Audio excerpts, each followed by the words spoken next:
Isla llamada teatro, con Ed Reseña.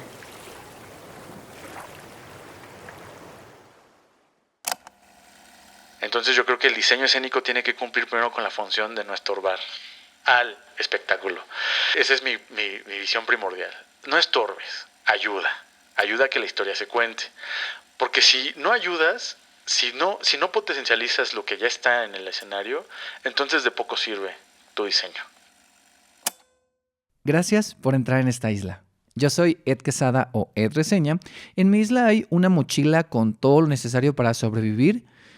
Loratadina, Riopan, esto no es patrocinado, y algo para el dolor, porque pues ya, uno está señor. Y por supuesto, hay teatro, mucho teatro. Al inicio, escucharon a Félix Arroyo, escenógrafo e iluminador, platicando de su visión del diseño escénico y de su funcionalidad en un espectáculo. De eso y más platicamos en esta conversación.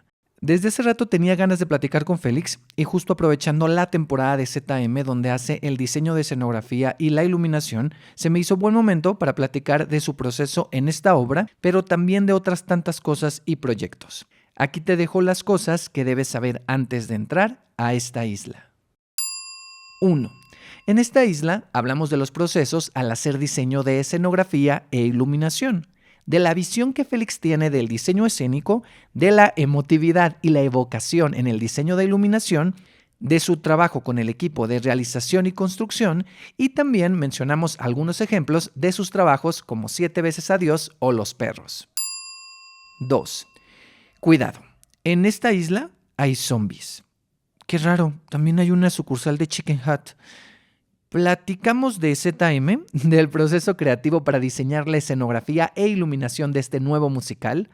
Me contó de algunas referencias que usaron para la escenografía y de su colaboración con Miguel Septién e Ícaro ya desde hace varios años. 3. En esta isla hay un lugar especial donde está la Caja de Teatro, la compañía de Félix y Giselle, donde producen las historias que ellos quieren contar y arman sus equipos. Durante la conversación me contó de cómo surge esta compañía, de su enfoque hacia las jóvenes audiencias y me dio un recorrido por los proyectos que han hecho desde su inicio, pasando por algo sobre las leyes de la gravitación universal, Príncipe y Príncipe, Pedro Melenas y el más reciente, La mecánica de los sueños. 4. Esta es una isla creativa, apasionada, con mucha entrega y trabajo. Una isla que le gusta retarse, explorar y divertirse haciendo lo que más ama. También interesada en crear nuevos públicos y acercar el teatro a las jóvenes audiencias. Ahora sí, es momento de entrar a la isla de Félix Arroyo.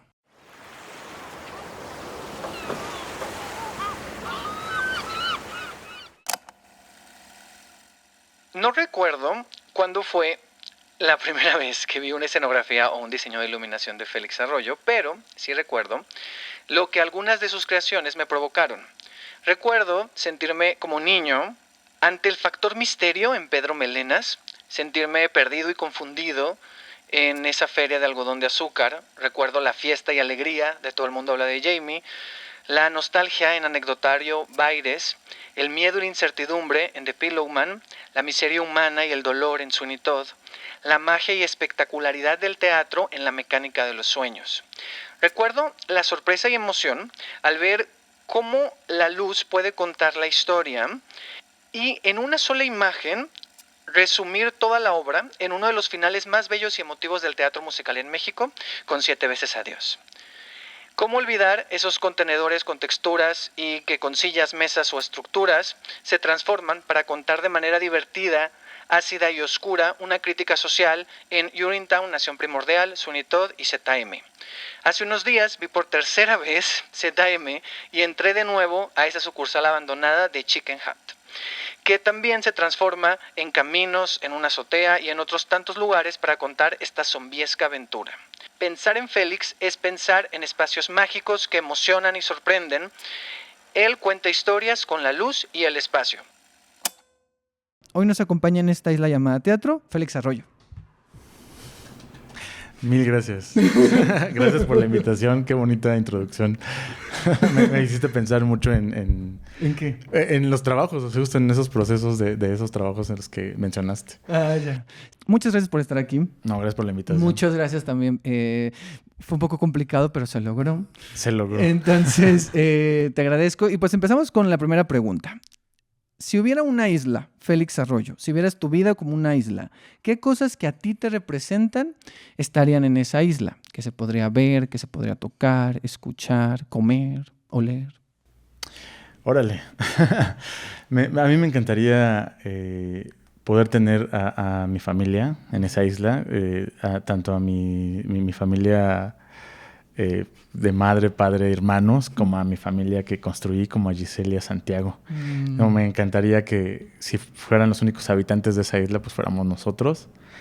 Me encantaría tener un teatro en esa isla. Okay. Un teatro con toda la tecnología de punta y la tecnología del barroco a la vez. Okay.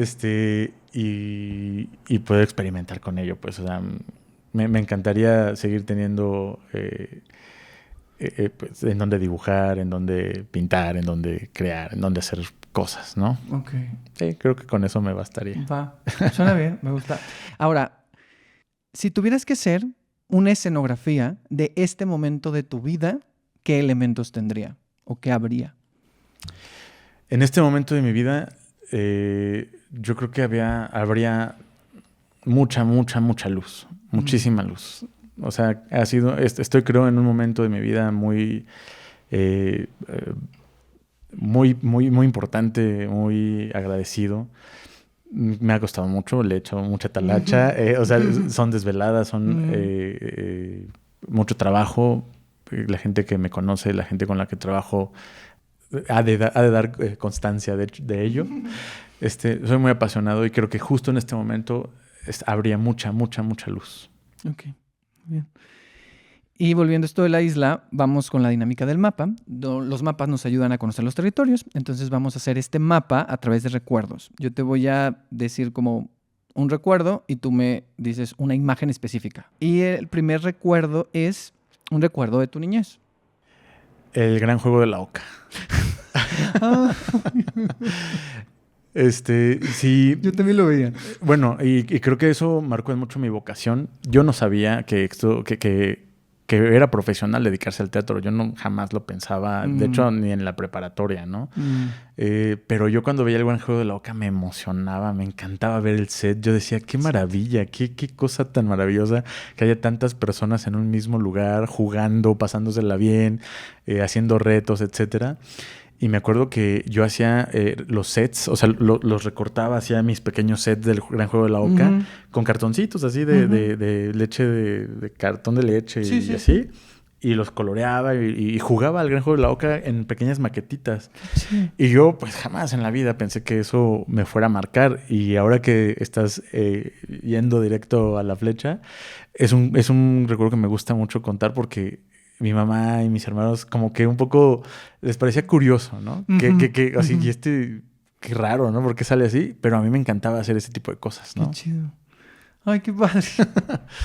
Ok, ya desde entonces. O sea, pues desde entonces creo que es una vocación, pero te digo, yo... O sea, en ese momento no lo veías como... En ese momento no lo veía como una vocación, pero ya existía en mí eso sí. de emocionarte por el espacio. Eso está padre, sí, justo.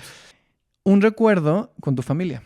Estar todos juntos comiendo en una mesa redonda, todos mis hermanos pequeños, a menos de 14 años todos, porque nos llevamos así muy poquita edad entre todos, somos 6 hermanos, y vamos a ponernos que estamos desde el que tiene 2 años hasta el que tiene 16, sentados en una mesa con mi papá, con mi mamá, comiendo una salsa de molcajete, con algo que mi mamá seguramente preparó.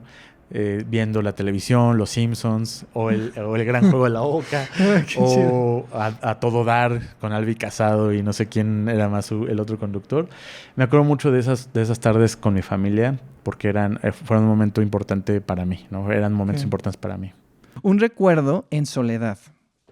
Me es muy difícil como ver hacia allá, ¿no? Como que casi todas las cosas buenas que me han pasado en compañía de gente.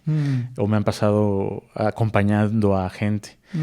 Pero Yo me desvelaba mucho en la escuela. Cuando estudié en la universidad y estudié escenografía, pues nos desvelábamos mucho para hacer maquetas, para hacer planos, etcétera. Y me acuerdo mucho que un día estaba muy cansado, muy, muy cansado. Ya no podía, ya quería dormir y no terminaba. Y yo sabía que de todos modos no iba a terminar, aunque me quedara despierto toda la noche y todo el día no iba a terminar. Y como que una voz en mí dijo, ¿pero tú qué hiciste esto? O sea, nadie te obligó. Y dije, yo tengo la opción de irme a dormir o quedarme aquí. Y como que toda mi familia dormida y como que en la soledad de la noche, de la madrugada, ahí fue cuando reflexioné y dije, bueno, yo lo escogí, ahora me aguanto, ¿no? Ahora me aguanto y vamos para adelante. Eso me acuerdo muy bien de esa noche porque yo quería dormir y no podía porque pues tenía que entregar. Y de todos modos no sirvió de nada, no llegué, una cosa así pasó. Pero me acuerdo mucho de esa reflexión que hice de yo lo escogí y yo lo asumo. Okay. Ya entrando justo con el teatro, ¿un recuerdo de la primera obra o alguna de las primeras obras que recuerdas haber visto? Mira, yo me acuerdo mucho que me llevaron justo de la preparatoria a ver 1822, el año que fuimos a Imperio, en el Teatro Juan Ruiz de Alarcón. La verdad no me acuerdo ni qué año era, pero debe haber sido entre el 2003 y 2004, una cosa así. Okay. Y me acuerdo que los diputados, en la escena de los diputados, de la Cámara de Diputados, estaban los diputados entre el público. Y uno estaba al lado de mí y eso me emocionó muchísimo. Yo dije, wow, qué loco. Dije, wow, se pueden hacer cosas muy interesantes. Dije, órale, qué padre, qué buena onda, ¿no? Qué coqueto.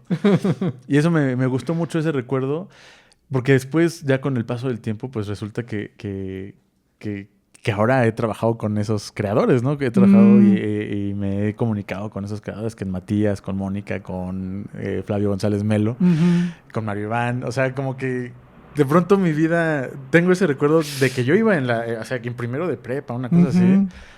Y como que dije, órale, qué padre el lugar, ¿no? Del teatro. Tampoco tenía yo en ese momento la vocación, pero yo me acuerdo mucho que dije, qué bonito todo. Qué bonito que los actores estén aquí a mi lado. Exacto. Y que puedan suceder estas cosas. Me acuerdo mucho de ese momento respecto a eso de la vocación. Ok. Y mira, vamos como encaminados, porque ahora es un recuerdo del momento donde ya dijiste, voy a estudiar esto. O sea, es esto. Me acuerdo mucho que fue un accidente. La verdad es que yo que me dedicara a esto fue un accidente. Yo quería ser diseñador gráfico. Okay. Y yo me sentía con talento para ser diseñador gráfico. Y de hecho ya trabajaba haciendo algunos proyectos individualmente, sin ser licenciado en diseño ni nada por el estilo. Yo me acuerdo que tenía cierto talento para hacer que la imagen corporativa de una marca de ¿cómo se llama? De autopartes. Que un logotipo por aquí, que un logotipo por allá, que me interesa esto, que me interesa lo otro. Me llamaban mucho sin haber estudiado. Yo tenía como esa vocación. Yo decía, pues esto es lo que me gusta. Me gusta diseñar y que la gente reconozca mi trabajo y que le guste y que lo use, etcétera. Sí. Y después en una orientación vocacional nos llevaron al Centro Nacional de las Artes y nos enseñaron todas las carreras que había en el Centro Nacional de las Artes, pasando por la Esmeralda, la de música, la de danza. Y quedaba la de teatro y como que a nadie le entusiasmaba eso. Como que todos decían, ay, no, ya estamos cansados, ¿no? Ya vámonos. Y yo le dije a una de mis maestras, le digo, ay, pero yo sí quiero ir a ver la de teatro porque, pues, a ver qué hay, ¿no? O sea, ¿de qué se trata eso? Y me acuerdo que nos dieron la orientación vocacional, nos dijeron que había la licenciatura en actuación y luego que también había licenciatura en escenografía. Cuando dijeron, a ver, ¿qué es eso de escenografía, no? Y me dieron el plan de estudios, me dieron un folletito así de copia. Y dije, órale, pintura, dibujo técnico, iluminación, maquillaje. Y dije, órale, eso está bien padre, suena muy interesante. Y creo que va más allá del diseño gráfico, me interesa, ¿no? Y ahí fue cuando dije, esto me movió mucho. O sea, como leer el plan de estudios de la escuela me movió y dije, yo quiero hacer algo que no solamente la gente reconozca, sino que además la viva. O sea, que algo que tú dibujes además se convierta en realidad y que la gente lo viva. Y pues me aferré y hice mi examen y dije, yo quiero estudiar esto y quiero estudiar esto y quiero estudiar esto y me quedé en la escuela y así. Y después ya la historia siguió, ¿no? Y me quedé en la ENAD y lo demás es historia, ¿no? Ok. Pero, por ejemplo, tengo una duda. O sea, tú quieres ser diseñador gráfico, ves el plan de estudios y dices, me gusta todas estas materias que hay. Pero entonces ya desde antes, en la adolescencia, en la prepa, o sea, ya te interesaba toda esta cuestión del dibujo o de crear cosas? O sea, bueno, hablábamos de lo del Gran Juego de la Oca, ¿no? Pero, o sea, desde entonces siempre fuiste como de dibujar, crear, armar cosas o como... Sí, sí, sí. A mí me gustaba mucho justo eso, como... a veces, digo, el Juego de la Oca es un ejemplo, pero yo iba al cine a ver Liberen a Willy y después ya tenía yo el set de Liberen a Willy con mis ballenitas y mis hermanos riéndose de mí. Y seguramente ahora que les pase este episodio, mis hermanos se van a reír de mí. Se van a reír. Porque era así como de que me encantaba eso de hacer cositas, ¿no? De visualizar que es algo que se podía. Luego me ponía a jugar con una cámara, bueno, con un banco y lo agarraba de cámara y me ponía a hacer entrevistas, me ponía a hacer como sets, me ponía como... Te digo, sin una noción de que fuera eso profesional, solamente era una intuición, ¿no? Vocacional. Sí, cuando llegó esto ya o sea, que llegaste a como a lo vocacional ahí en el CENART y que ves este folleto, pues ahí como que ya algo te hizo clic, ¿no? Con las materias. Sí, porque dije, órale, esto es una licenciatura, o sea, puedes estudiar maquillaje, puedes estudiar iluminación. Dije, eso jamás en la vida lo hubiera pensado. Y dije, o sea, sí hay forma de crear otras cosas, ¿no? Pero en ese momento, o sea, tú sí visualizabas, o sea, estudiar eso, pero sí dedicarte a eso. O sea, ¿cómo te dedicas ahora? Fíjate que siempre me dio miedo. O sea, siempre, ya sabes, ¿no? El típico de yo quiero estudiar arte y la familia te dice, ay, ¿por qué no estudias otra cosa que sea más redituable, ¿no? Medicina o algo así. Pero en ese caso mi familia sí me levantó los ojos, pero también mi mamá y mi papá me dijeron, pero tú estudia lo que tú quieras, ¿no? O sea, tú estudia lo que tú creas que en lo que quieras dedicarte. Mi mamá lo único que me dijo es, pero una cosa sí te digo, nada de que te sales de la escuela y vas a estudiar otra cosa. Claro. Tienes que estar muy seguro de lo que vas a hacer. Y me apoyaron siempre, ¿no? O sea, siempre fue de, bueno, pues quieres estudiar arte y quieres estudiar esta cosa específicamente, pues órale. Y cuando decidí eso y cuando hice mi examen y me quedé, a una persona a la que quiero mucho y que también cambió mucho mi visión del mundo, es el novio de mi tío, de la pareja de mi tío. Él dijo, órale, va a estudiar esto, va a estudiar arte. Dijo, órale. Y lo que me hizo fue regalarme el libro de Alejandro Luna, de 5 décadas de teatro. En un cumpleaños, agarró y me regaló ese libro. Y yo dije, órale, o sea, es que esto de la escenografía es un montón. Es un montón, o sea, es un mundo, es historia, ¿no? Y fue cuando dije, entonces lo que quiero estudiar también es una profesión seria y también es algo interesante y también es algo en lo que puedes trabajar y puedes vivir, etc. Dije, sí quiero, ¿no? Por supuesto que quiero. Y esta persona, Daniel, me cambió esa visión. O sea, como que familia me apoyó, como me levantó las cejas de estudiar arte, pero me apoyó. Pero este regalo que recibí de él me hizo ver que era algo serio, ¿no? Me dijo, ¿te vas a dedicar a esto? Empieza por lo menos a enterarte de quién es Alejandro Luna, ¿no? Y que luego trabajaste con él. Y que luego trabajé con él muchos años. O sea, la vida, ¿no? Sí. Ya terminamos este mapa, pero ahora vamos ya a entrar de lleno. Quiero hablar en general del diseño escénico. O sea, tú haces escenografía, iluminación. Y bueno, también la otra parte del vestuario, que muchas veces luego trabajas con Giselle. Giselle Sandiel, vestuarista. ¿Cuál es tu visión del diseño escénico? O sea, ¿para qué sirve el diseño escénico en el teatro? Mira, yo, o sea, y haciéndome harakiri, yo creo que el espectáculo como tal, a veces decir la palabra espectáculo le suena a la gente medio informal, o a veces le suena a la gente medio que si ese espectáculo no es profundo, ¿no? Como superficial. Como superficial, ¿no? Y yo creo fielmente que un espectáculo es hasta una obra muy profunda en una silla y una cámara negra, ¿no? Para mí eso es un espectáculo, porque finalmente estás como expectante, estás como espectador de algo, ¿no? Y entonces, un espectáculo requiere básicamente de buenos intérpretes, buenos textos y una buena escucha, ¿no? Alguien que esté dispuesto a escuchar. Un complemento al espectáculo es todo lo que ocurre alrededor del espectáculo. Cómo lo ves, cómo lo escuchas, cómo lo viven los demás, ¿no? Y entonces ahí es donde entra el diseño escénico, como de, bueno, si ya hay un buen texto y una cámara negra y una silla, ya triunfaste. Pero si además le vistes de una forma específica a ese personaje, si además lo iluminas con cierto fervor, con cierta intencionalidad, y si además le haces habitar un espacio interesante, el espectáculo se potencializa y se vuelve un espectáculo que la gente quiere ir a ver. Entonces yo creo que el diseño escénico tiene que cumplir primero con la función de no estorbar al espectáculo. Esa es mi visión primordial. No estorbes, ayuda. Ayuda a que la historia se cuente. Y ayuda desde todas las áreas. Ayuda desde el vestuario, desde la escenografía, desde la iluminación, desde el audio. Porque si no ayudas, si no potencializas lo que ya está en el escenario, entonces de poco sirve tu diseño. Pero si además tu diseño aporta cosas al espectáculo, estás triunfando, ¿no? Porque entonces estás, aparte de utilizar las herramientas narrativas de la actuación, estás utilizando otros tipos de herramientas narrativas como la plástica escénica, que es el diseño, que es la luz, la escenografía, el vestuario, etcétera, etcétera, ¿no?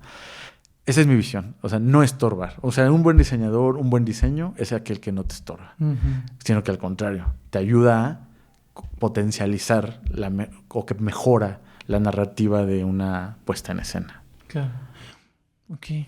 No, tiene todo el sentido. Y tiene que ver también con que a veces yo siento que cuando uno va al teatro, a veces pareciera que es más el show que se genera, ¿no? O sea, como esta idea de que algo se vea vistoso.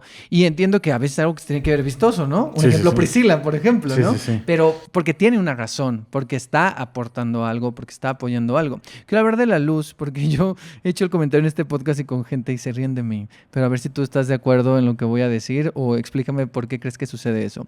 Yo he dicho esta frase. La luz me hace llorar. O sea, yo he reconocido que en obras he llorado por un diseño de iluminación. Pienso yo que es la suma del diseño de iluminación con otras cosas. Pero, o sea, quiero hablar de esta parte emotiva de la luz. Porque, por ejemplo, en 7 veces a Dios hay algo, o sea, cuando pasa ese momento del final, entiendes que tiene que ver con algo del texto. Y que como que cierra de manera, como que no había otra manera de cerrar esa obra, ¿no? Pero entonces quiero hablar de esta parte, porque la luz sí sirve para las atmósferas, para crear ambientes, pero también siento que es como símbolos, o sea, tiene un poder ahí narrativo y que termina siendo de emoción para el espectador o la espectadora. Pues es que justo creo que donde digo, me van a decir de cosas y todo, pero no me importa. O sea, si no hay luz, no hay nada. O sea, llámale como quieras, ¿no? O sea, si no hay luz, ni siquiera existiría el teatro como tal, ¿no? Porque pues hay que ver. Y la luz es lo que te genera ver, ¿no? Ya después cómo la uses es otra cosa, es otra historia. Pero ya hablando de un propio diseño escénico de luz para cualquier experiencia escénica, es que trabajamos con una herramienta muy subjetiva, ¿no? Y que a veces es como que justo la sal y la pimienta que uno le puede aportar como diseñador de iluminación a un espectáculo, que es la emotividad. ¿Por qué? Porque apelas a la evocación. Es algo muy abstracto, ¿no? O sea, es algo muy, muy abstracto porque, pues, hay un ejemplo muy, muy ridículo, pero muy básico, que es así de... La noche jamás ha sido azul, güey. Jamás ha sido azul, nunca ha sido azul. Pero uno como iluminador tiene que evocar que una noche azulita y medio oscurito y no sé qué. Porque eso es una herramienta con la que trabajas con la emoción de los espectadores. Los espectadores están viendo, pero a la vez están sintiendo. Y entonces creo que cuando estás viendo cosas que están sucediendo con la luz, todo el tiempo estás sintiendo. Porque el cerebro lo que hace es, esta imagen ya la vi, esta imagen ya la vi, esta imagen ya la vi, esta imagen me recuerda, esta imagen me recuerda. Y entonces todo el tiempo está sucediendo eso en tu mente de una forma, si quieres, incluso subjetiva, ¿no? O sea, no está sucediendo de manera consciente. Está sucediendo así como pasa directo de los ojos al corazón, ¿no? A veces ni lo razonas. Pero sí pero es eso, ¿no? Como ese ingrediente principal es la subjetividad, la evocación, ¿no? La evocación es lo más importante. Y esa es una herramienta, pues, que nosotros los iluminadores tenemos a la mano y es con lo que trabajamos, porque evocamos. O sea, con las atmósferas, pues sí, creas una noche, pero hay un momento de la noche en donde evocas ciertas sensaciones que transmiten al espectador ciertas emociones que solamente tú y yo nos entendemos. ¿No? A lo mejor para otras personas ni siquiera es significativo, pero para otras personas dice, claro, me acordé del momento en que yo me la pasé llorando toda la noche, ¿no? Sí. No, total, o sea, cada quien, como dices, o sea, es subjetivo y cada quien se lo termina llevando a su terreno. Hablando de iluminación y escenografía, pienso mucho, por ejemplo, el ejemplo que dices de lo de la noche azul, o por ejemplo, pienso mucho cuando el uso del rojo, que se usa mucho cuando hay peligro, cuando hay como, ¿no? Cuando hay como una situación como muy intensa de dolor o de miedo, o yo qué sé. Pienso también un poco como en los clichés, ¿no? O en recursos que se repiten a veces, o caer en esto de la literalidad, ¿no? Que está ilustrando la iluminación, algo, o que el espacio es como demasiado realista y a lo mejor ese texto no lo requería como tal. Entonces, ¿cómo es este proceso? Porque, por ejemplo, si hacemos un repaso también, digo, no mencioné los perros, pero por ejemplo, los perros es un espacio realista. Sí. O sea, es un departamento y cuando ves la obra tiene que ser así. Y tiene que ser ese tipo de departamento que tú lo reconoces. O sea, yo veía y dije, claro, es que este tipo de departamento tiene que ver por lo que están pasando los personajes. O sea, tiene un sentido. Y luego hay espacios como todo lo que es con Ícaro, que son contenedores donde pueden pasar mil cosas. ¿No? Entonces, un poco cómo es jugar con estas decisiones. O sea, decidir en esta obra qué ayuda y qué no ayuda, porque luego a veces a mí me pasa que veo obras donde digo, ay, esto está estorbando, no debe haber sido una sala, pudo haber sido un espacio vacío, o donde digo, esto no era de espacio vacío, o sea, esto lo están rellenando con movimiento y no, ¿no? O sea, entonces, ¿cómo es ese trabajo para ti de decir, esto va a ser así, o esto va a ser más realista, o esto va a ser nada, una silla y una luz y ya, ¿sabes? Pues mira, justo cuando haces ese proceso de síntesis y a la vez después tú tratas de ponerle un estilo a esa síntesis, tienes que ser consecuente con el texto, ¿no? O sea, no podrías... es algo que nos ha pasado mucho, ¿no? Que de pronto hubo una moda incluso en los años 2000, ¿no? Entre los 2000 y el 2015, 20. Ajá. Era muy fácil que podías montar una obra realista como vestidos de astronauta, ¿no? Y era como una moda de... Estamos haciendo una cosa así súper vanguardista y súper moderna y no sé qué, ¿no? O sea, en los 70s, en los 60s ya se había hecho este tipo de cosas, ¿no? Pero era como una modilla. A mí, francamente, lo que me motiva a decir o a tomar decisiones es así, oye, escucha el texto. O sea, el texto está pidiendo cosas muy elementales de acción de los personajes. Y en los perros, por poner este mismo ejemplo, ¿no? En los perros tiene que suceder toda la acción cotidiana para que entonces los personajes exploten. Claro. Porque si no sucede la acción cotidiana, no hay manera de que exploten. No sería lógico que explotaran. Sí. No correspondería a una lógica en ese universo de los perros, ¿no? Sí, o sea, tienen que ir a la cocina, tienen que estar lavando, tienen que romperse el plato, tienen que mojarse la cara. O sea, todo ese tipo de cosas que tomas como decisión estilística, ¿no? Y dices, es que sabes que el texto está padrísimo, pero los personajes justo tienen que vivirlo así. Y el espectador tiene que creer todo eso. Tiene que ver y decir, pues claro, asocio platos a mi casa, asocio un comedor a mi casa, asocio o a mis amigos, asocio que se me ha ido el agua. O sea, todo eso lo asocio con una experiencia personal, porque además de eso va la obra. Tienes que asociarlo, ¿no? Sí. Y si tú lo traicionas como diseñador y te pones a inventar cosas que no le ayudan al texto, siento que estás traicionando al texto mismo, ¿no? Porque pues no estás en ese lugar. Claro. Estás en otro lugar y estás forzando que la acción se vaya para otro lado. Por supuesto que puede haber o se puede plantear otro tipo de estilos, pero son los que se vuelven menos significativos, ¿no? Y de pronto digo, pues sí, es un departamento. Pues sí, es un departamento en el Foro Shakespeare, güey, ¿no? Ya te diste así como de... Que la gente de pronto dice, pues es un departamento. Pues sí, es un departamento, pero está en el Foro Shakespeare. Y tiene agua, y tiene un baño, y tiene muchas cosas para que los personajes vivan y habiten ese lugar. Y creo que funciona muy bien. Y de pronto, ¿cómo tomas otras decisiones como limpiar todo y decir, no necesito de nada? Porque también el texto lo permite, ¿no? O sea, en ZM, por ejemplo, pues el texto permite que vayas de un lugar a otro, a otro, a otro, a otro. Y que si lo hicieras de una manera realista como en Los Perros, sería una obra de 4 horas. Claro. Entre que lo que cambias una escenografía a otra escenografía y haces transiciones y te mueves, bueno, pues nos tardamos 4 horas en la obra y entonces ya no se contó lo que se tenía que contar. Exacto. Y la protagonista es la escenografía. Como pasa muchas veces en Broadway, ¿no? O sea, en Broadway tú ves que entran trastos y carros y todo. Sí. Porque son realistas y porque quieren espectacularidad y que todo se cuente en una narrativa muy visual, etcétera, etcétera. Pues está bien. O sea, no es que esté bien o mal. Está bien, órale. Pero nunca hay que dejar de lado lo esencial. Y lo esencial en ZM es contar una historia. Ujú. No ver todo el mundo apocalíptico. Hay que crear, hay que hacerle creer al espectador que existe ese mundo. Y nada más, ¿no?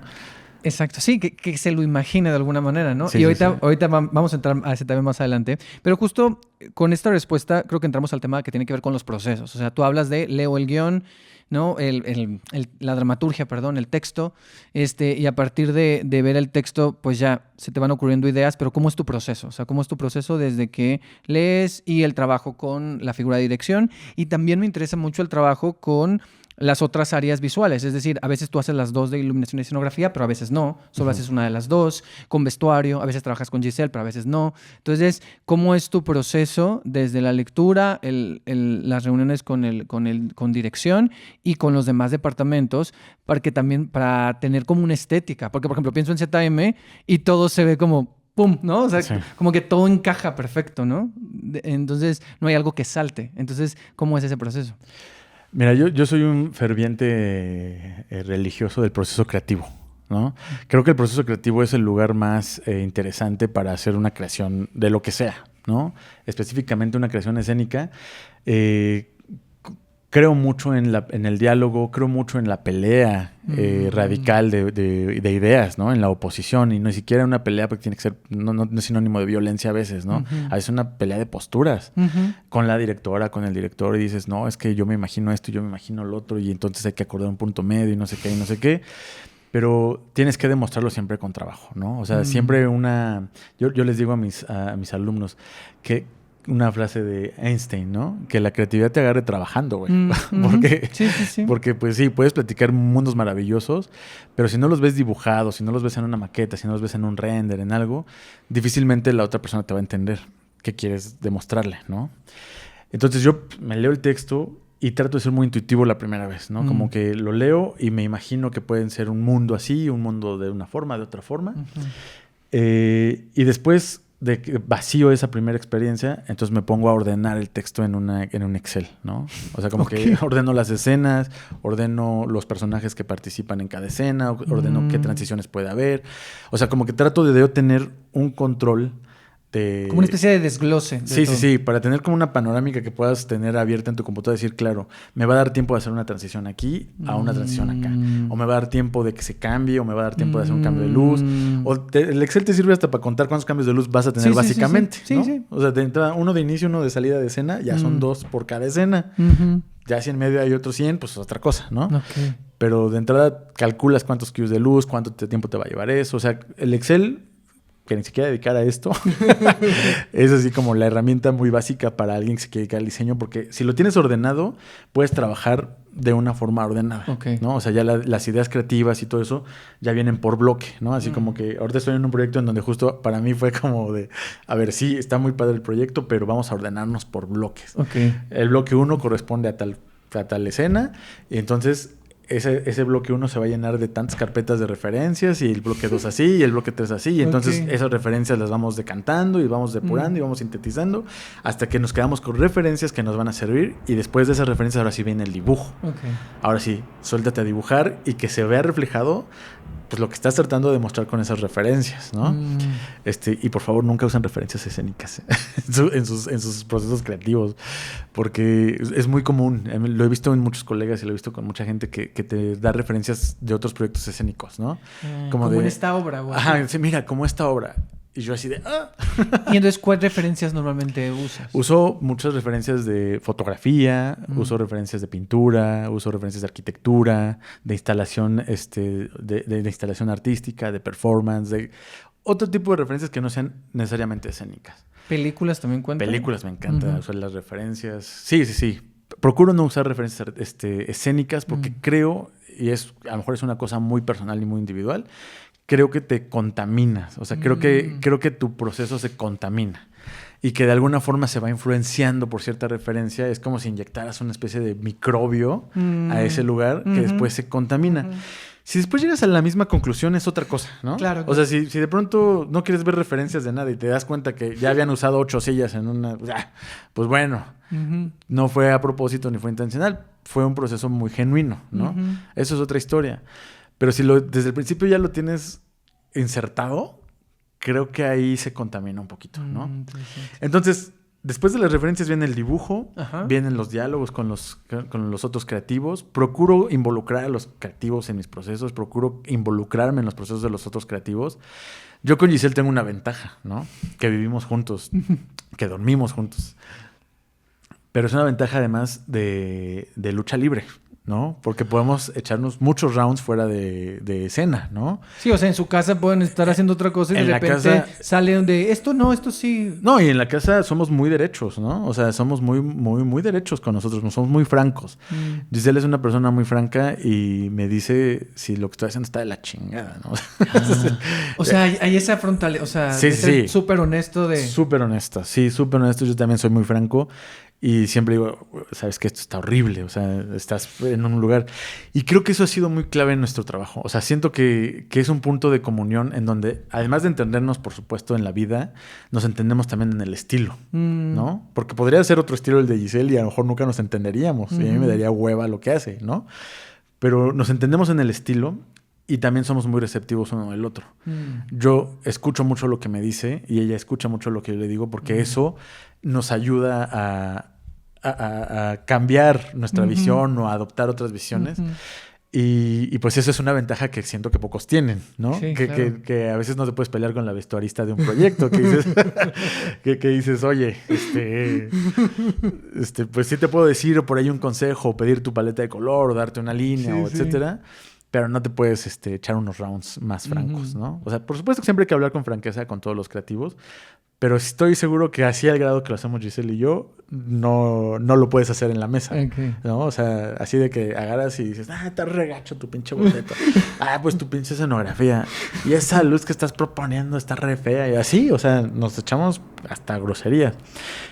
Pero siempre estamos, o sea, pero sabemos que además somos pareja y nos amamos y que estamos hablando de nuestro trabajo y que eso nos ha ayudado, Ya. ¿no? Y que dices, Chido. bueno, ya, me pudiste haber dicho lo que quieras de mi trabajo, pero vamos a ver una película juntos y Sí, abrazados. sí, sí, O sí. vamos a salir y comemos. O sea, Sí. ya es otra cosa. Es otra cosa. Nos liberamos de eso, Sí, sí, sí. pero ya recibimos las netas, ¿sabes? Mm. Eso nos ha ayudado mucho Ujú. a crecer. Y justo, pues, rodearte de tus creativos, impregnarte de los creativos y meterte en el trabajo de los creativos, no en el sentido malo, sino más bien en el sentido de necesito tener ciertas varas de luz, necesito cierto equipo, necesito meter equipo aquí, o sea, Sí. dar información recíproca para que tanto su trabajo como el mío funcione, ¿no? Ujú.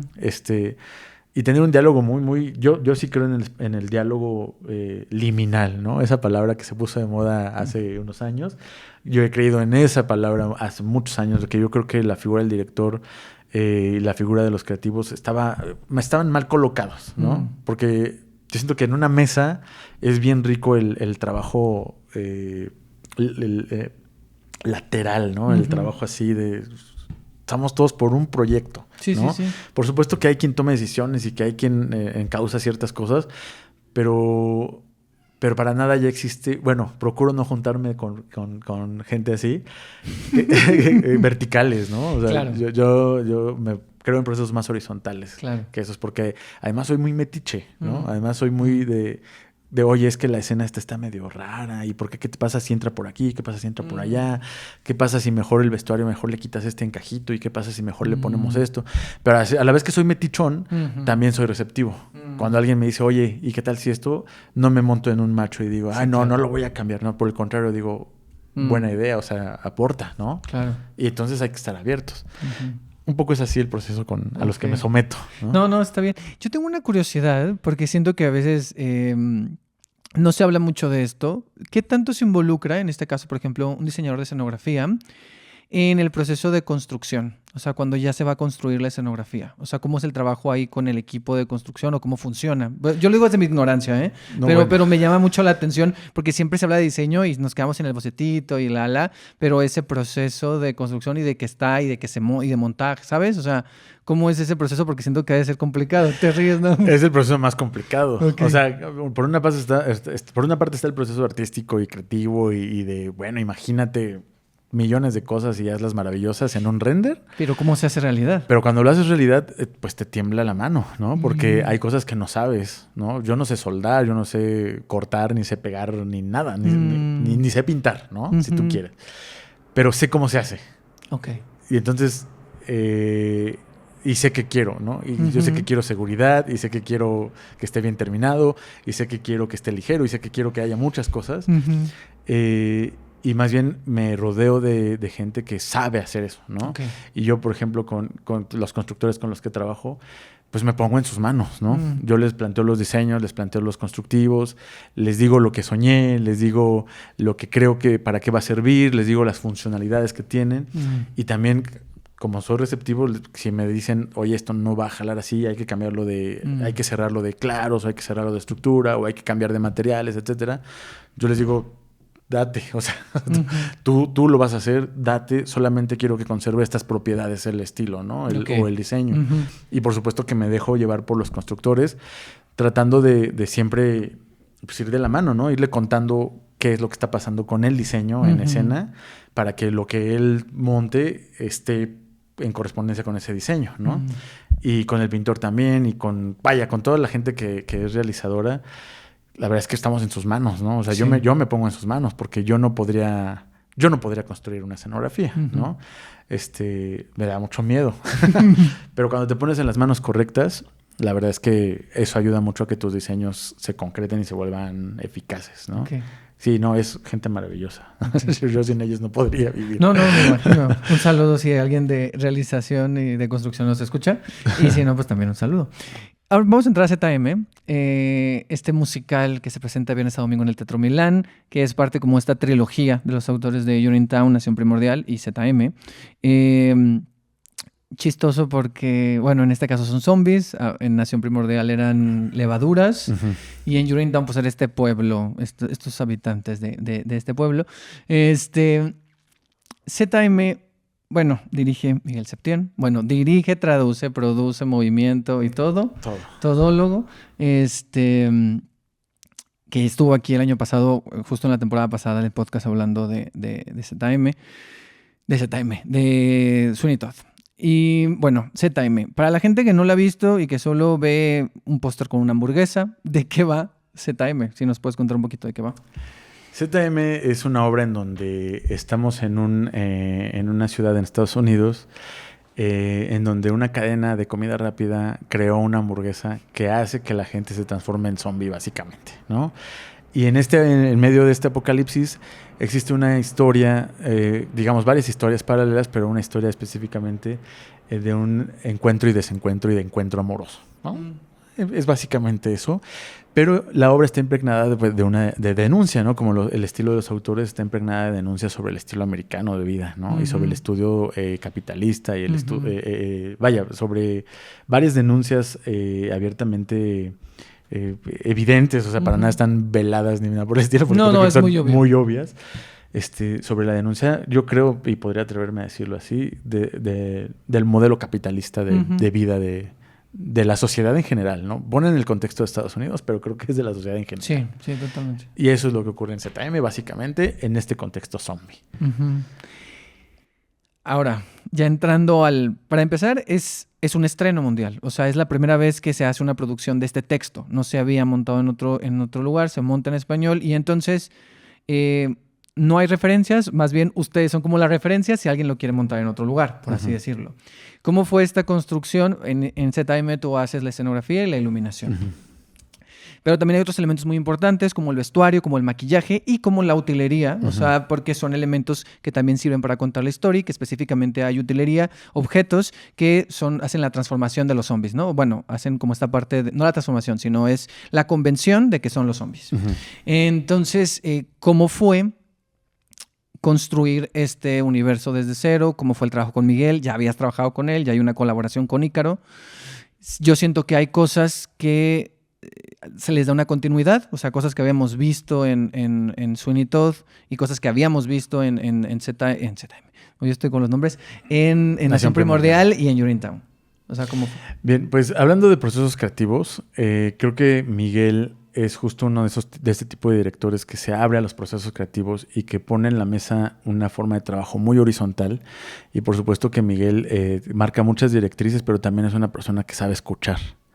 Y a mí eso es algo que me ha gustado mucho trabajar con él, que sabe escuchar, que sabe entender, que sabe colaborar, que entiende ciertas dinámicas y que de las que tiene dudas pregunta y de las que, o sea, es una persona muy, muy abierta al trabajo colaborativo, al trabajo horizontal, al trabajo de mesa, creo que justo la sinergia que hemos tenido con Miguel es del estilo que nos gusta a nosotros, ¿no? Como de estás abierto a las netas, órale, ¿no? Vamos a hablarnos las netas y entonces hablemos en un proceso abierto, creativo, escuchémonos, entendámonos y marquemos directrices, ¿no? Y él, por supuesto, toma ciertas decisiones, pero otras vienen desde la escucha misma de él, ¿no?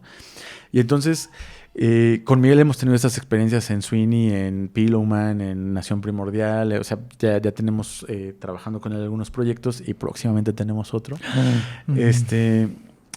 Y la verdad es que es justo eso, ¿no? Es un proceso creativo genuino. Es un proceso creativo en donde, te digo, vas desde comprender el texto, entender las ideas, marcar directrices, hacerte de un hábito de reuniones, ¿no? El hábito de reuniones, de pronto nos fijamos, vamos a vernos tales días, ¿no? Eso nos pasó mucho en Sweeney, nos fijamos un día a la semana, lo hicimos siempre todos los días igual, cada semana lo hacíamos igual. Okay. Y eso nos dio Sweeney Todd, ¿no? Ese proceso creativo. Con ZM fue un poco parecido, más difícil por nuestros tiempos porque estábamos haciendo Priscila, pero procuramos que siempre sucediera también un proceso creativo, en donde hay bitácora, donde hay hay documentos que avalan que vas avanzando en un proceso de creación, ¿no? Sí. Y entonces, pues, Miguel nos propone esto, ¿no? Nos da una directriz así. Yo creo que es evidente que hay que habitar un lugar, un espacio que se convierta en muchos espacios. Hay que tener elementos que puedan ser muchos otros elementos y hay que tener pocos cambios de vestuario, sino que sean apenas los mínimos para que se caricaturice, se entienda o se dé algunos personajes, ¿no? No hace falta cambios de vestuario radicales, ¿no? Y esas directrices son las que te marca Miguel. Y entonces tú vas y le propones una cosa y crees que funciona, creemos que funciona, o creemos que no funciona y la desechamos, y creemos que funciona y la adaptamos y la adoptamos. Y entonces ahí vamos trabajando, ¿no? Con ideas. Siempre es como una suma de ideas. Y a partir de estas directrices nosotros empezamos a crear este universo de Sweeney, ¿no? Importantísimo el trabajo, por supuesto, de Giselle, el de Marisela, el de Ruth, que hacen ZM, creo que de ZM. Dije Sweeney. Sí, no, bueno, en ZM. Y fue el mismo equipo en Sweeney, entonces. Sí, claro. Sí. Entonces en ZM fue así, ¿no? Como ir construyendo el universo pensando en la creación colaborativa, ¿no? Que es distinta de la creación colectiva, pero la creación colaborativa es la escucha, la adopción de ideas y la sintetización, la síntesis de ideas, ¿no? En pocas palabras. Y que, por supuesto, pues que Miguel, al tenerlas en escena, ya está depurado todo ese universo, ¿no? Cuando Miguel llega al montaje, ya prácticamente tenemos resuelto muchos de los aspectos de la obra. Por supuesto que durante el montaje suceden algunos accidentes fortuitos o algunas cosas interesantes y se piden y se cambian y existen nuevas ideas, pero digamos el grueso del trabajo creativo ya está sucediendo en escena, ¿no? Y ya sobre la marcha pues hay cambios, hay modificaciones, pero ya sobre lo que sucede en la escena, porque además Miguel trabaja también con el actor creativo, entonces también hay cosas que se refrescan, ¿no? Del proceso, es parte de los procesos, ¿no? Y que uno tiene que estar abierto también a eso. Si de pronto dices, no funcionó como lo pensé, pero funcionó en otro sentido para el actor y vámonos, ¿no? Sí, es muy rico. O sea, creo que ZM es un producto genuino, auténtico, derivado de un proceso auténtico, derivado de un proceso honesto, ¿no? Es en pocas palabras es eso. Y que para nada nos espantaba ni no nos atemorizaba decir, somos la primera producción y nos tiene que quedar... No, o sea, nunca nos propusimos... Si te propones en el proyecto, nos tiene que dar muy cabrón, creo que no te queda, ¿no? O sea, creo que es tanta una ambición que estás trabajando por esa ambición y no por la obra. Y lo que nos pasa en ZM es que estamos trabajando por la obra, ¿no? Por contar la obra, por contar la historia, porque suceda, y porque los aspectos del diseño escénico aporten a la obra misma y no al impacto en producción, ¿no? Trabajas con un presupuesto, trabajas con una medida a la vez, y dices, vamos a llegar y sobre eso vamos a trabajar. Ya como quedó, ya es resultado de un proceso, ¿no? Ya es el resultado. No para nada es... Pues uno tiene sueños, ¿no? Siempre tiene como metas de, ay, yo quiero que quede bien padre. Pero puede no quedarte padre en el proceso, ¿no? Y también tendrás que aceptarlo. Claro. Pero pues en este caso creo que quedó muy bien. Creo que es una puesta en escena muy bien montada. Creo que tiene muchos valores de producción y valores artísticos muy interesantes. Y que yo específicamente me siento orgulloso del trabajo que hicimos todos, ¿no? Porque creo que es algo que está en escena... bastante digno y bastante profesional, ¿no? A nivel profesional creo que está muy bien y que funciona para lo que funciona. Tengo 3 preguntas, 2 de escenografía y una de iluminación de ZM. Y pensaba, por ejemplo, la vi 3 veces, entonces ya la tengo como más o menos digerida. En cuanto a la escenografía, digo, no sé si la palabra es contenedor, pero, o sea, como esto que pasaba un poco en tener este espacio, ¿no? Que se puede transformar en otros espacios, que pasaba en Urinetown, que pasaba en Nación, que pasaba también en Sweeney y que pasa aquí en ZM. Pero aquí yo veía algo diferente, que son ciertos detalles, pero me fijaba mucho en que sí es un espacio que puede ser muchos espacios, pero de alguna forma sí es como, o yo lo entendí, que es como una sucursal de Chicken Hut abandonada. Y entonces tenemos este logotipo. O sea, mis preguntas específicas son cómo llegar a que tenía que ser este espacio de la sucursal abandonada, porque a lo mejor ahí empieza la historia o porque recurrimos a espacios similares. Y lo del logotipo, de hacer un logotipo de Chicken Hut, ¿de quién fue idea y cómo fue eso? Me acuerdo que en una de las pláticas que tuvimos con Miguel, cuando nosotros ya habíamos repasado la obra un par de ocasiones, yo le decía a Giselle, es que creo que el asunto del corporativo, el asunto de la imagen corporativa, de lo visual de Chicken Hut, debe ser muy relevante porque está súper mencionado en la obra y está súper claro que en la obra es algo muy recurrente. Sí. Y que en el montaje se vuelve un chiste, hasta la pronunciación, o sea, lo repiten mucho. Sí, es así de, o sea, tiene que estar. Y entonces se lo propusimos a Miguel y Miguel dijo, yo también tengo esa intención, ¿no? De que justo la marca Chicken Hut exista y que incluso parte de nuestro marketing se lance desde la marca de la hamburguesa. Incluso se hizo una colaboración con un restaurante para tener la hamburguesa misma, ¿no? Y entonces nosotros creíamos que era importante y era relevante eso, lo corporativo, lo que evoca a la cadena de comida rápida, lo que evoca a un espacio de comida rápida ya pasado por la sociedad, ya pasado por el apocalipsis, pasado por esta destrucción. Y entonces yo le decía a Miguel, a mí me encantaría que todo sucediera en una sucursal de Chicken Hut, ¿no? Que pasara, que usáramos trastes, que usáramos partes de las cocinas, de la mesa, o sea, como que todo eso que está en una sucursal de un restaurante de comida rápida, lo usemos para contar la historia, ¿no? Y en un principio las primeras propuestas teníamos incluso cocina y teníamos trastes colgados y cosas así. Pero después justo pues, el nivel de producción y el nivel de depuración que existe en el montaje pues te va eliminando cosas que ya no necesitas, ¿no? Claro. Para la narrativa de la historia. Y entonces pasamos de estar en la cocina del Chicken Hut y de estar en ese lugar, pasamos a estar con una especie de abstract de es cocina, es restaurante, es corporativo, etcétera. Justo con utilizando este recurso de la evocación a todo, ¿no? Evocación a todo y concreción de nada, ¿no? Y siento que ese es este espacio, ¿no? Como un poco de quiero que se parezca a una cocina, pero también quiero que se parezca a la fachada de un restaurante, pero también quiero que se parezca al restaurante donde tú comes y también quiero que se parezca a un lugar como donde cocinan o a un lugar donde sí hacen salsas masivamente. O sea, quiero que parezca muchas cosas, pero que no concreten ninguna. Y entonces cuando nos enseñaron el primer logotipo de Chicken Hut, agarré el logotipo y me puse a jugar con él en los bocetos y dije, ¿cómo podemos utilizar el logotipo que esté? De pronto empecé a estirarlo y a moverlo y a ponerle cosas. Y llegó un momento donde lo coloqué en la pared y dije, tiene que estar. O sea, sí o sí, este va a ser mi mayor capricho en este diseño, que tiene que estar el neón de Chicken Hut. Porque es una franca referencia a cualquier cadena de comida rápida. Ujú. Domino's, Kentucky, McDonald's, McDonald's. O sea, Burger King. hablas de comida Ujú. rápida y piensas en un letrero. Ujú. Y es evocativo y es contundente. Es un Ujú. signo muy contundente. Sí, sí. Y yo le decía a Miguel, creo que esto tiene que estar. O sea, creo que sí o sí el neón tiene que estar. Y hay que sobredimensionarlo. Hay que ser muy ilógicos con ese letrero, ¿no? ¿Por qué llegó ahí? O sea, ¿en qué momento? O sea, ¿por qué es tan grandote? ¿Por qué está ahí? Y jugar con él también con la luz, ¿no? O sea, como integrarlo también a nuestro discurso de iluminación. Sí.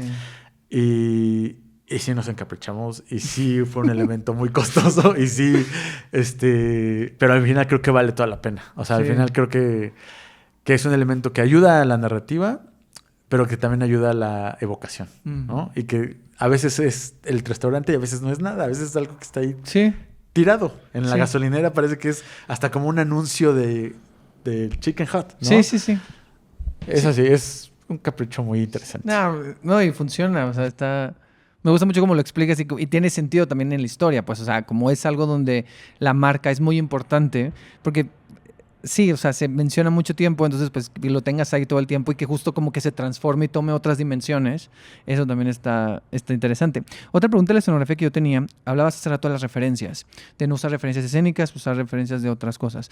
Por ejemplo, aquí, ¿cuáles fueron las referencias? Porque yo recuerdo que cuando fue el estreno a prensa, creo que Iván Pasillas lo dijo, o alguien preguntó esto de cómo crear un mundo desde cero cuando hay muchas referencias de zombies en el cine, a lo mejor no tanto en el teatro, pero sí en la ficción, ¿no? O sea, visualmente hay como muchas películas de zombies y sabemos cómo se ven de cierta manera y cómo se ven esos espacios, ¿no? Entonces, por ejemplo, aquí es cómo trasladar, o sea, qué referencias usaron para trasladar ese universo zombie. A mí me interesaba mucho cuando las primeras propuestas que le hice a Miguel y que no necesariamente es que no se concretaran, sino más bien como que fueron asumidas desde puntos de vista distintos, ¿no? Yo siempre imaginaba viñetas de cómic. O sea, yo decía, es que esta obra es como si fueran viñetas de cómic. Es como si nos pasáramos de un espacio a otro sobre viñetas de un cómic y estuviéramos leyendo un cómic de zombies. Y entonces tú googleas cómics de zombies y hay un mundo, ¿no? O sea, es así como madres. O sea, es un chingo de cosas.